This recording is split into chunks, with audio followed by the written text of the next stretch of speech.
The morning sun cast long shadows across the courtyard of Buckingham Palace as Sergeant James Mitchell adjusted his red tunic and positioned his rifle. At 28 years old, he had been standing guard for 3 years now, but today felt different. A group of American tourists had gathered near the gates, their voices growing louder with each passing minute. "Look at this guy," one of them laughed, pointing directly at James. "He's like a statue. Bet he can't even hold that gun properly." The man, wearing a baseball cap and carrying an expensive camera, stepped closer to the iron railings. His friends joined in, their laughter echoing off the palace walls. James remained perfectly still, his eyes fixed straight ahead. Years of training had taught him to ignore such comments, but something about this group felt more aggressive than usual. The leader, a tall man with a thick New York accent, began making exaggerated military poses while his friend recorded everything on his phone. "Hey, soldier boy," the man called out. "My kid brother could probably outshoot you any day. These British guards are all for show, no real skill." He turned to his companions, seeking their approval. "Back home, our military would eat these guys for breakfast." The other tourists around them began to look uncomfortable.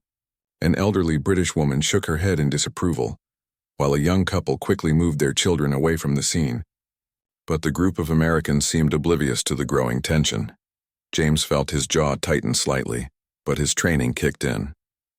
He had faced much worse situations in places these tourists could never imagine. The red uniform and tall black hat might make him look ceremonial, but underneath lay muscles hardened by years of combat and a mind sharpened by countless life-or-death situations.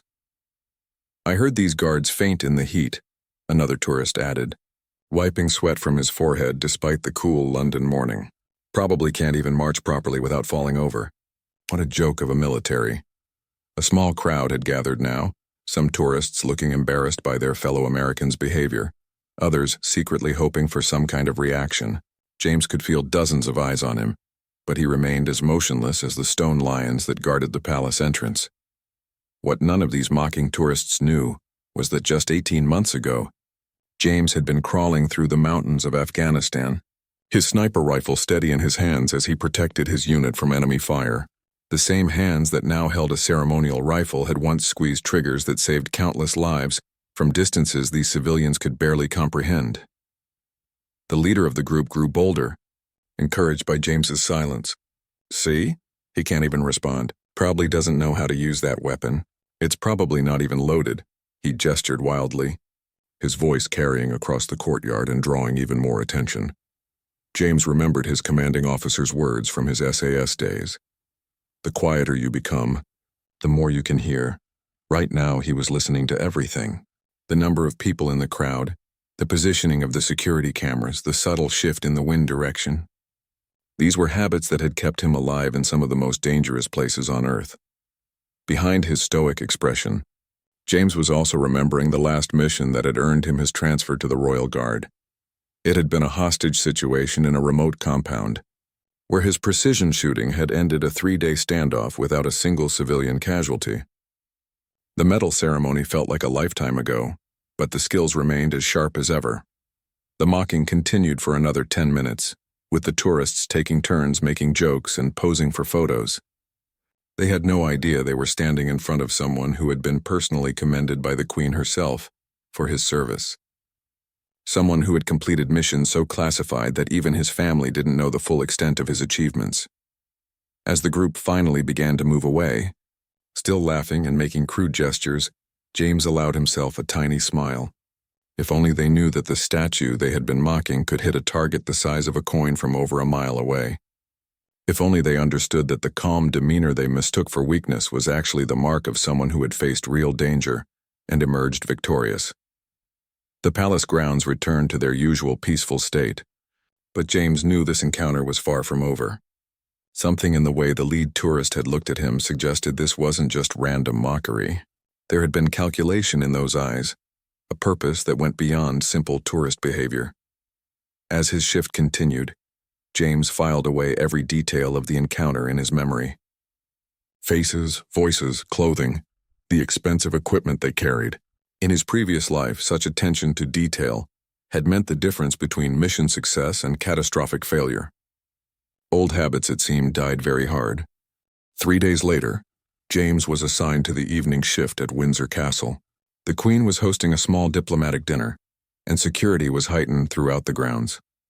As he took his position near the main entrance, he noticed familiar faces in the crowd of tourists gathered outside the gates.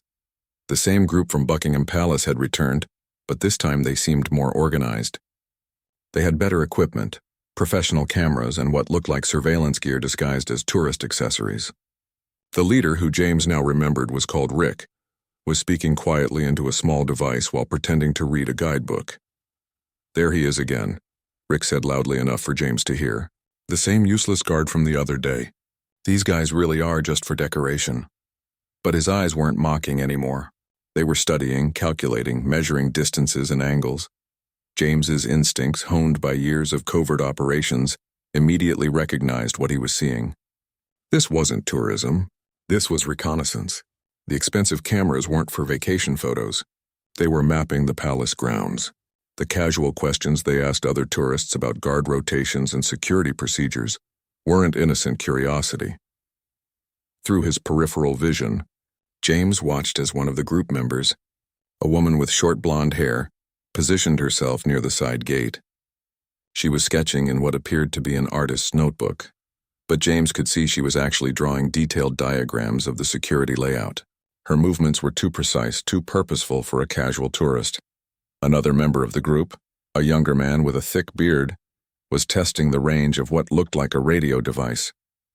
He kept walking farther away from the main group, speaking into the device and waiting for responses. James recognized the behavior immediately. They were establishing communication ranges and dead zones. The diplomatic dinner inside was crucial for international relations. Several foreign ministers were attending, along with key military officials from allied nations. If this group was planning what James suspected, the consequences could be catastrophic on a global scale. But James was trapped by his role. As a royal guard, he couldn't break formation or speak to report his suspicions. Any movement or attempt to communicate would not only break protocol, but could also alert the suspects that their cover was blown. He had to find another way. Rick approached the gate again, this time with a different strategy. "You know, I've been thinking about our conversation the other day," he said conversationally. "Maybe I was too harsh. I'm sure you're a decent soldier. Have you ever seen real combat?" The question was carefully crafted. James recognized it as an intelligence-gathering technique, designed to learn about his background and capabilities. In his SAS training, he had learned to ask similar questions to assess threats and gather information about enemy capabilities. "I bet you've never been in a real firefight," Rick continued, his tone now more serious than mocking. "This ceremonial stuff is probably the closest you'll ever get to real action." He paused, watching James carefully for any reaction. Must be frustrating for someone who actually wants to serve their country. James remained motionless, but his mind was racing. The way Rick spoke revealed military training. The questions were too specific, too pointed to come from a civilian. This man had combat experience, and he was using psychological techniques to try to provoke a response. The blonde woman had moved closer to the main entrance, her sketching becoming more detailed. James could see she was mapping sightlines and potential approach routes. The bearded man had established communication with someone outside the immediate area, speaking in code phrases that sounded like tourist comments but had underlying meaning. As the evening progressed, the group's true nature became clearer. They weren't just tourists with bad manners. They were a professional unit conducting detailed surveillance of one of the most secure locations in Britain. The timing, coinciding with the diplomatic dinner, suggested they were planning something significant. James found himself in an impossible situation. He possessed crucial intelligence about a potential threat to national security, but his duty as a royal guard prevented him from acting on it directly. Breaking character could compromise not only his position, but potentially the entire security operation. The group remained for over 2 hours, gathering information with the patience and methodology of trained operatives. They photographed guard positions, timed patrol routes, and tested security responses to various scenarios. Rick even staged a minor disturbance to see how quickly backup would arrive. As they finally prepared to leave, Rick approached James one last time. "See you around, soldier boy," he said with a smile that didn't reach his eyes. "Maybe next time we'll get to see what you're really made of." The threat was subtle but unmistakable. James watched as the group dispersed in different directions, using classic surveillance evasion techniques. They had learned what they came for, and James was certain this was only the beginning of something much larger and more dangerous than anyone at the palace realized. The next morning, James made a decision that could end his career. During his break, he approached Captain Williams, the head of Royal Guard operations, with information that sounded impossible to believe. How could he explain that a group of fake tourists were actually conducting professional surveillance without sounding paranoid or delusional? "Sir, I need to report suspicious activity," James said carefully, standing at attention in the captain's office. The walls were covered with photographs of the royal family and commendations from decades of faithful service. Captain Williams looked up from his paperwork, his gray eyebrows raised. "Suspicious activity, Sergeant Mitchell? From tourists?" There was skepticism in his voice. In 30 years of service, Williams had heard every possible complaint about rude visitors and demanding photographers. James chose his words carefully. "These individuals have appeared at both Buckingham Palace and Windsor Castle over the past week. Their behavior suggests reconnaissance rather than tourism. They're mapping security positions, testing communication ranges, and asking specific questions about our procedures." The captain leaned back in his chair, studying James with the experienced eye of a career military officer. "Sergeant, are you certain you're not reading too much into normal tourist behavior? Americans can be enthusiastic in their approach to sightseeing." "Sir, with respect, I believe these individuals have military training. Their movement patterns, questioning techniques, and equipment suggest professional intelligence gathering." James kept his voice steady, knowing how his words sounded. "I recommend increased surveillance of these individuals." Captain Williams was quiet for a long moment. He had read James's file, knew about his SAS background and his exceptional service record. This wasn't a soldier prone to paranoia or false alarms. But the implications of what James was suggesting were enormous. "I'll make a note of your concerns," the captain said finally. "Continue to observe and report any further suspicious activity. But remember, Sergeant, your primary duty is to maintain your post, not to conduct counterintelligence operations." James saluted and left the office, knowing his report would likely be filed away and forgotten. The military bureaucracy moved, slowly, and by the time any action was taken, whatever these people were planning could already be in motion. That afternoon, James was assigned to St. James's Palace, where a ceremony was being held to honor visiting military officials from NATO countries. As he took his position, his heart sank. The same group was there, positioned strategically around the perimeter, with even more sophisticated equipment. This time, they had additional members. James counted at least 8 people, all working with the coordinated precision of a professional unit. They had established multiple observation points and were communicating through nearly invisible earpieces. The operation had expanded significantly. Rick spotted James and walked over with the same mocking smile, but his eyes held a new intensity. "Well, well, our favorite statue is here again. You really do get around, don't you?" He paused, studying James's face carefully. "I'm starting to think you might be more interesting than you look." The comment sent a chill down James's spine. Somehow, Rick was beginning to suspect that James was more than just a ceremonial guard. Perhaps his military bearing was too perfect, his alertness too sharp for someone who was supposedly just for show. "My friends and I have been talking," Rick continued conversationally. "We think you might actually have some real training. The way you hold yourself, the way your eyes track movement even when you're standing still. Very professional." James remained motionless, but inside he was calculating options.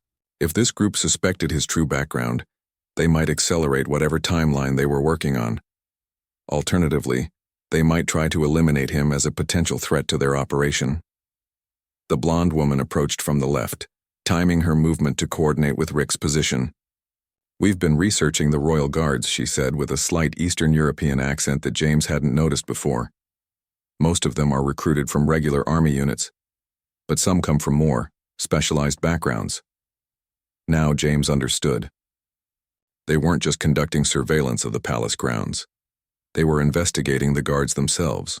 trying to identify which ones might pose a real threat to their plans. His SAS background, if discovered, would mark him as a primary target.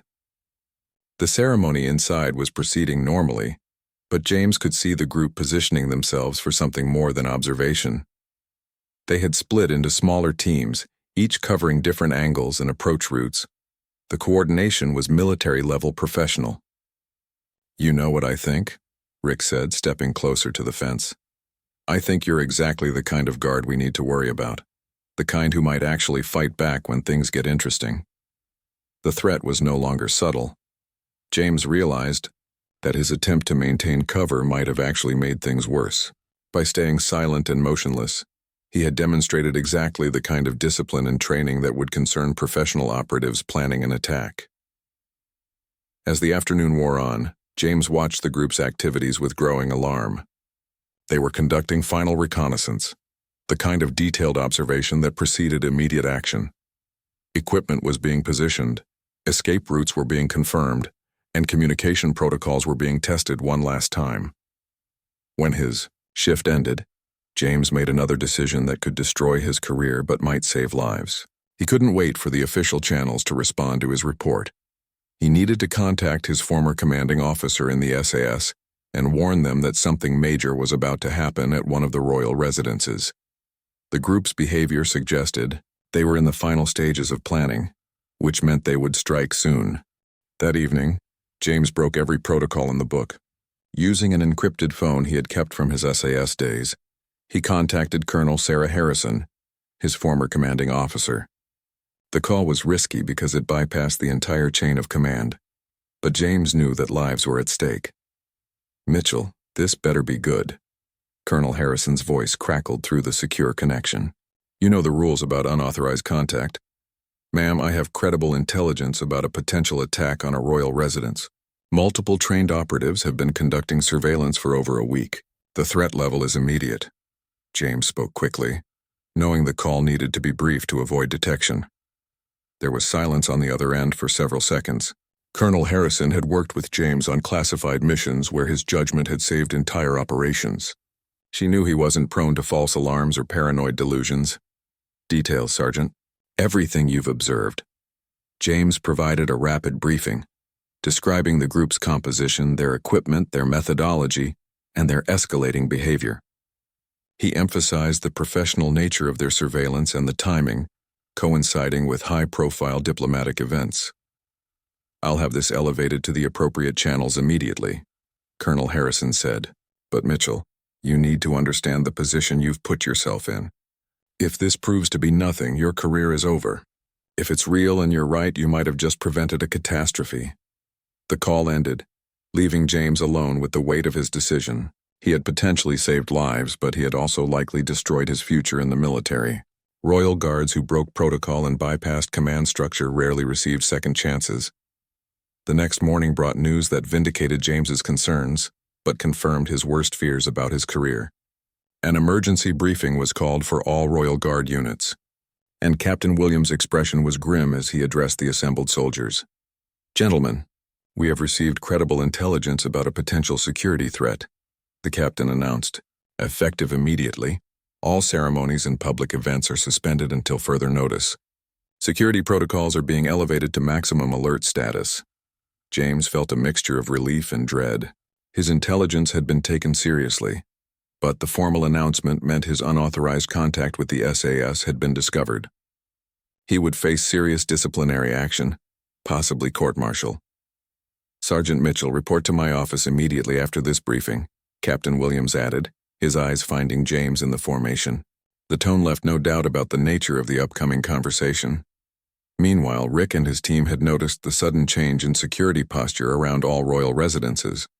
Palace gates were reinforced with additional guards, patrol schedules were randomized, and plainclothes security officers appeared throughout the tourist areas. "Someone talked," Rick said grimly to his team as they observed the heightened activity from a coffee shop across from Buckingham Palace. "Our timeline just got moved up significantly." The blonde woman, whose real name was Katerina, checked her watch. "We have the equipment in place and the escape routes confirmed. We can still execute the mission, but it has to be today." Their original plan had been to wait for the next major diplomatic event, but the increased security meant they were running out of time. British intelligence services were undoubtedly analyzing their surveillance footage and identifying their faces. Every hour they delayed increased the risk of capture. "What about the guard who's been watching us?" asked the bearded man whose name was Victor. "The one at Buckingham and Windsor." "He's seen too much," Rick nodded thoughtfully. "James Mitchell, according to our research. Former SAS, multiple commendations for classified operations. He's the one who figured us out and reported to his superiors." Katerina pulled out a tablet showing detailed personnel files they had somehow acquired. "His file is mostly classified, but what we can see suggests he's extremely dangerous if he decides to intervene. Long-range marksmanship specialist, counter-terrorism expert, psychological operations training." The team realized they were facing a much more complex situation than originally planned. They weren't just dealing with ceremonial guards and standard security measures. They had attracted the attention of someone with the skills and experience to seriously disrupt their operation. "We eliminate the threat first," Rick decided. "Mitchell is scheduled for the afternoon shift at St. James's Palace. We take him out quietly, then proceed with the main operation while security is focused on investigating his disappearance." Back at the palace, James was facing the consequences of his decision to contact the SAS directly. Captain Williams paced behind his desk, holding a file that contained documentation of James's unauthorized communication. "Sergeant Mitchell, in 30 years of military service, I have never encountered such a blatant violation of protocol," the captain said angrily. "You bypassed your immediate superiors, contacted classified personnel, and potentially compromised ongoing security operations." James stood at attention, accepting the verbal assault without response. He had known this moment would come, but he remained convinced that his actions had been necessary to prevent a catastrophic attack. "However," Captain Williams continued, his tone shifting slightly, "your intelligence appears to have been accurate. We have confirmed the presence of trained operatives conducting surveillance of multiple royal residences. Your observations may have prevented a serious security breach." The captain sat down heavily, the weight of the situation evident in his expression. "This puts me in an impossible position, Sergeant. You violated orders, but you also potentially saved lives. The decision about your future will have to come from much higher up the chain of command." "Sir, I accept full responsibility for my actions," James said quietly. "But I believe the threat is not over. These operatives will likely accelerate their timeline now that they know we're aware of them." Captain Williams nodded grimly. "Which is why, despite everything, I'm assigning you to this afternoon's detail at St. James's Palace. Your experience and knowledge of these individuals might be crucial if they attempt to execute their plan today." Neither man knew that Rick's team was already moving into position around St. James's Palace, with James Mitchell as their primary target.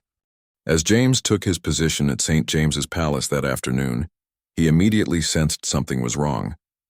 The usual crowds of tourists were thinner than normal, and the people who were present seemed nervous, constantly checking their phones and looking around anxiously. His trained instincts told him that danger was approaching.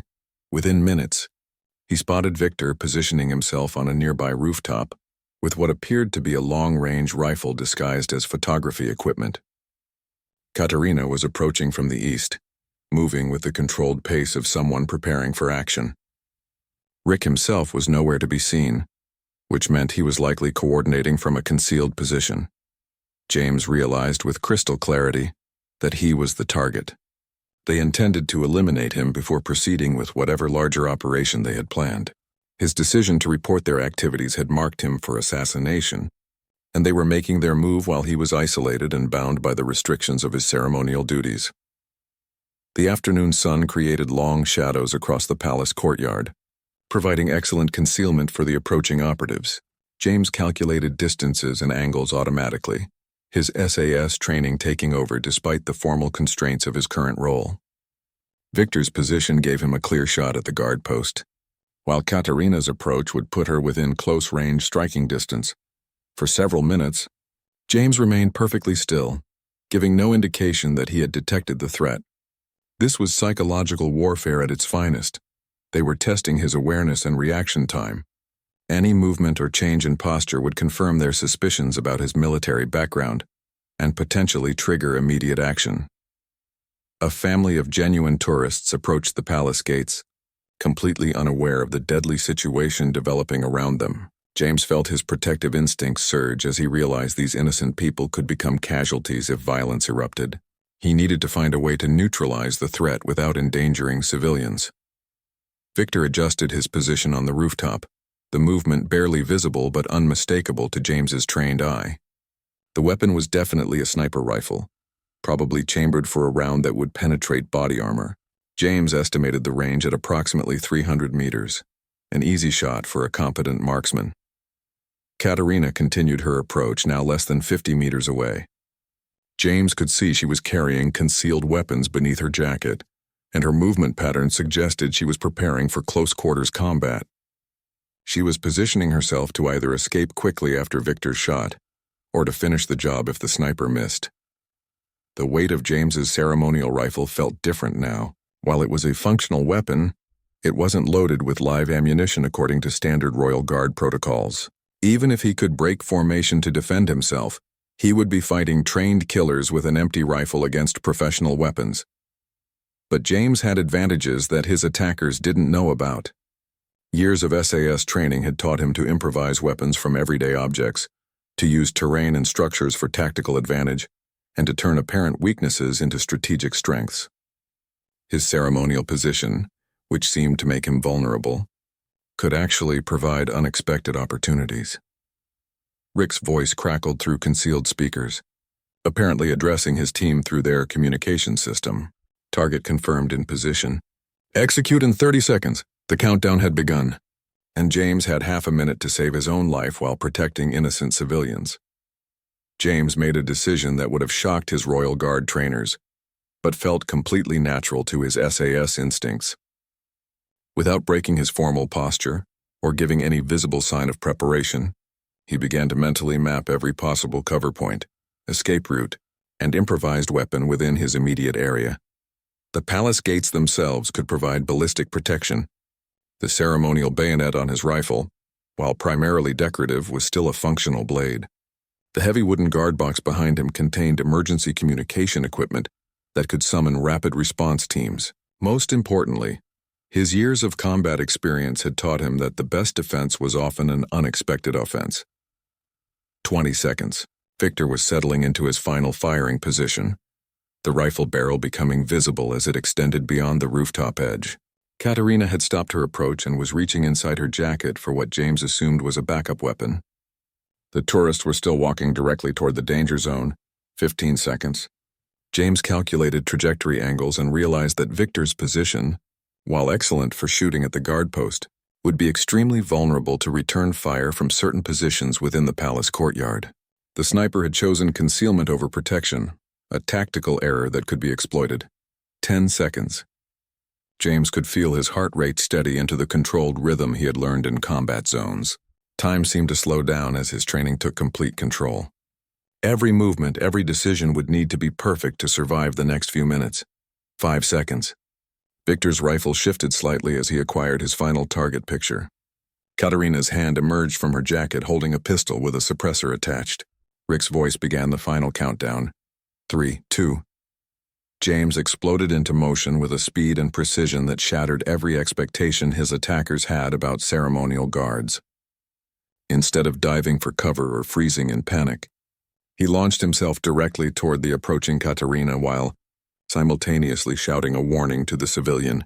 Tourists! The next few seconds would determine whether the mocking tourists had been right about the royal guards being just for show, or whether they were about to discover what happened when you threatened someone who had survived the most dangerous missions in the world. James's sudden movement caught Katerina completely off guard. She had expected a ceremonial guard to either freeze in panic or dive for cover, not charge directly at an armed assassin. Her first shot went wide as James closed the distance faster than seemed possible in full-dress uniform. Victor's sniper rifle cracked from the rooftop, but the bullet struck empty air where James had been standing a split second earlier. The shot shattered the ornate stonework behind the guard post, sending chips of ancient masonry flying across the courtyard. The sound echoed off the palace walls like thunder. James reached Katerina just as she was adjusting her aim for a second shot. His bayonet still attached to his ceremonial rifle, caught her pistol hand in a precise strike that sent the weapon spinning across the courtyard. Years of close-quarters combat training took over as he smoothly transitioned into hand-to-hand combat. "Get down! Take cover!" James shouted to the terrified tourists who were finally beginning to understand that they had walked into a life-or-death situation. The family with small children dove behind the thick stone pillars that flanked the palace entrance, while other visitors scrambled for any available protection. Katerina was far from helpless despite losing her primary weapon. She produced a combat knife from her boot and lunged at James with movements that spoke of professional military training. Her technique was excellent, but she had made a crucial error in underestimating her opponent's capabilities. James parried her knife thrust with his rifle stock, then used his longer reach to drive his elbow into her solar plexus. The impact drove the air from her lungs and sent her staggering backward, but she recovered quickly and came at him again with renewed fury. Victor was repositioning on the rooftop, trying to get a clear shot at James without hitting his own teammate. The sniper's dilemma was complicated by the fact that James was keeping Katerina between himself and the rooftop position, using her as an unwitting human shield. "Target is not what he appeared." Victor's voice crackled through the communication system. "This is a professional. Repeat, target has advanced combat training." Rick's voice responded with barely controlled anger. "I don't care if he's SAS. Take him down now." The revelation that they knew his background confirmed James's suspicions about the sophistication of their intelligence gathering. They had somehow accessed classified personnel files and knew exactly who they were dealing with. This wasn't a case of mistaken identity. They had specifically targeted him because of his special forces background. James continued his deadly dance with Katerina, using techniques he had learned in the mountains of Afghanistan and the training facilities of Hereford. Every movement was economical and purposeful, designed to neutralize threats while conserving energy for the longer battle he knew was coming. A second shot from Victor's rifle shattered the stone inches from James's head, but by then he had managed to disarm Katerina completely and position himself behind one of the heavy iron gates. The ornate metalwork provided excellent ballistic protection, while still allowing him mobility. Palace security alarms were finally beginning to sound, triggered by the gunshots and emergency protocols. James could hear the distinctive sound of rapid response teams mobilizing from within the palace complex. Help was coming, but he needed to survive the next few minutes until backup arrived. Katerina, now weaponless but still dangerous, attempted to retreat toward her planned escape route. James faced a split-second decision: pursue her and risk exposure to the sniper, or maintain his defensive position and let her escape to potentially rejoin the attack from another angle. His decision was made. For him, when Victor's third shot ricocheted off the iron gate where James was taking cover, the bullet's trajectory told James exactly where the sniper was positioned and gave him the information he needed to plan a counterattack. Security teams responding. To shots fired at St. James's Palace came the announcement. Over the palace's emergency communication system. All civilians evacuate immediately. All guards maintain defensive positions. But James had no intention of maintaining a defensive position.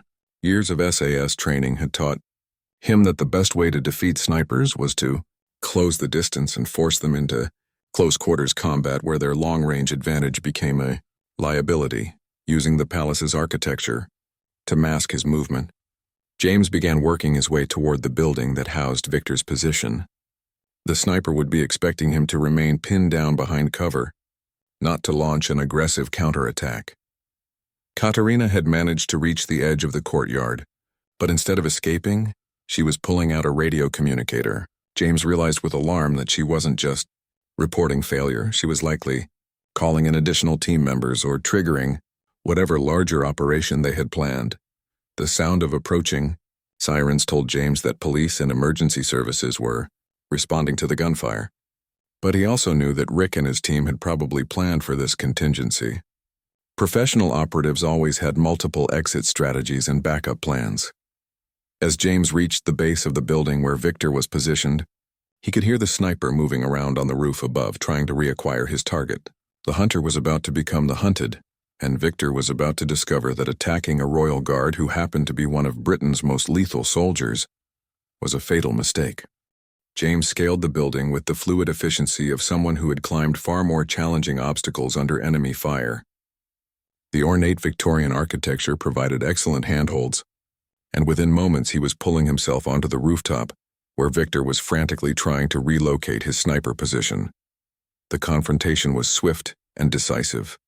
Victor spun around as James appeared at the roof's edge, but his long-range rifle was useless at point-blank distance. James's years of close-quarters combat training against armed opponents made the outcome inevitable. Within seconds, Victor was unconscious and his weapon secured. From his elevated position, James could see the broader scope of the operation unfolding below. Rick had indeed called in additional team members, and several vehicles were converging on the palace complex from different directions. This wasn't just an assassination attempt. It was the beginning of a coordinated attack on multiple targets. Using Victor's radio equipment, James listened to the communication between team members and realized the full horrifying scope of their plan. They had intended to eliminate him first, then use the confusion of his assassination to launch simultaneous attacks on Buckingham Palace, Windsor Castle, and the Houses of Parliament during a special joint session. Base, "This is Overwatch," James transmitted using Victor's radio, mimicking the unconscious sniper's voice. "Target eliminated. Proceeding to secondary objectives." The deception bought him precious minutes as Rick's team continued with their coordinated approach, unaware that their sniper had been neutralized and their communications compromised. James used Victor's scope to observe the approaching vehicles and count the remaining operatives. Palace security forces had finally reached the courtyard below, but they were still treating this as an isolated incident, rather than the opening phase of a much larger terrorist operation. James needed to get word to them about the approaching vehicles before they were caught completely off guard. The sound of approaching helicopters told James that counter-terrorism units were being deployed, but the response was still focused on the wrong targets. While elite police units were securing the immediate area around St. James's Palace, Rick's teams were positioning themselves around London's other critical government buildings. James made a decision that would have been impossible for a ceremonial guard, but came naturally to an SAS veteran. He appropriated Victor's sniper rifle and began engaging the approaching vehicles from his rooftop position. His first shot disabled the lead vehicle's engine, causing it to skid to a halt and block the narrow street. The precision of his shooting immediately alerted the other vehicles that their mission was compromised. James could hear Rick's increasingly agitated voice over the radio, as team leaders reported that they were under accurate sniper fire from an unknown position. "This is impossible," Rick's voice crackled with frustration. "Mitchell is supposed to be down. Who the hell is shooting at us?" James allowed himself a grim smile as he lined up his second shot. "This is Sergeant James Mitchell, SAS," he transmitted over their communication channel. "Your operation is blown. Surrender now and you might live to see trial." The response was immediate and violent. The remaining vehicles scattered as their occupants realized they were facing someone with the skills and equipment to systematically destroy their entire operation. But James had already transmitted their positions and vehicle descriptions to Palace security. Within minutes, the coordinated response of London's counter-terrorism forces was impressive to witness. Police units that had seemed scattered and confused suddenly moved with precision as they received real-time intelligence about the terrorist positions. Helicopter units redirected to intercept fleeing vehicles while ground teams established roadblocks. From his rooftop position, James continued to provide overwatch and communications coordination until the last of Rick's team was either captured or neutralized. The operation that had been planned to devastate London's government district had been completely dismantled by the actions of a single guard who had refused to be intimidated by their mockery. Armed police finally reached the rooftop. James carefully placed Victor's rifle on the ground and raised his hands to show he was not a threat. The lead officer's expression changed from suspicion to amazement as he recognized the red tunic of a royal guard. "Bloody hell," the officer muttered. "Are you really the guard who took down this entire terrorist cell?" James straightened to attention, his formal military bearing returning despite the extraordinary circumstances. "Sergeant James Mitchell, Royal Guard Detail. I was simply performing my duty to protect the Crown and the people of Britain." The aftermath revealed the true scope of what had been prevented. Rick's organization had been planning coordinated attacks that could have killed hundreds of people and crippled the British government. Intelligence services discovered weapons caches, explosive devices, and detailed plans for a sustained campaign of terror. The tourists, who had mocked James as a useless ceremonial guard, learned from news reports that the man they had ridiculed was actually one of the most decorated soldiers in the British military. Their crude jokes about his shooting ability took on a different meaning when they discovered he had just used those skills to save countless lives. Captain Williams faced James across his desk one final time, but the conversation was very different from their previous meetings. On the desk lay commendations from the Prime Minister, the Home Secretary, and Her Majesty the Queen herself. "Well, Sergeant Mitchell," the captain said with something approaching admiration, "it appears that your unauthorized actions saved not only your own life, but potentially hundreds of others. While I cannot officially condone breaking the chain of command, I can certainly appreciate the results." James stood at attention, knowing that his future in the Royal Guard was uncertain, but feeling satisfied that he had honored his oath to protect and serve. Whether he remained in ceremonial duties or returned to active Special Forces operations, he had proven that the quiet professionalism of Britain's military was never to be underestimated. The red tunic and tall black hat might make the Royal Guards appear to be mere decorations, but beneath the ceremonial facade lay some of the most capable and deadly soldiers in the world.